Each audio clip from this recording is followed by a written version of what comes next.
All Odisha catering association general secretary Shri Devi Prasad Rath. देखो आज press metre मुख्य कारण है आमर जेहेतु ऑल ओवर ओडिशा आम मैंने जेहेतु सेक्रेटरी आमको पदरे पदोन्नीत कर तेणु आमर कार्य है जे सारा ओडिशा रे आमर कैटरिंग भाई मान पाखे केमती गैस पहुँचब यहीटा है आमर मूल उद्देश्य। किंतु सरकार पाखक आम यार 15 दिन 20 दिन पूर्व आम जा सरकार को देखा करूँ, मंत्री को देखा करूँ, मोर एवं मोर प्रेसिडेंट आम दीज जाकि सरकार को देखा करी लिखित आख्यात आम देकी आसलु। सरकार कहते विषय आम बुझिकी आपन को जनइबू, किंतु आज की 15 दिन हो गला किंतु सरकार कौन प्रकार जिनिस एपर्यंत आमर कैटरिंग भाई मान पाखक आसलानी। तेणु से आज आम ये प्रेस मीट करूँ।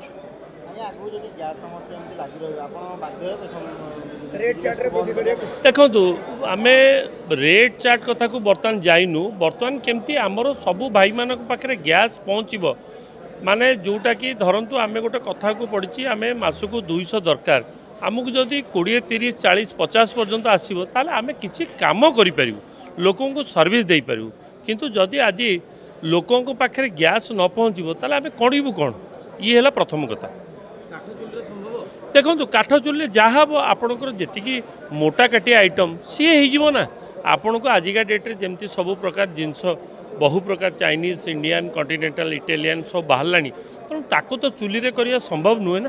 तेणु सी सब है गैस काम, तेणु ताको गैस द्वारा परिचालित करिया पड़े।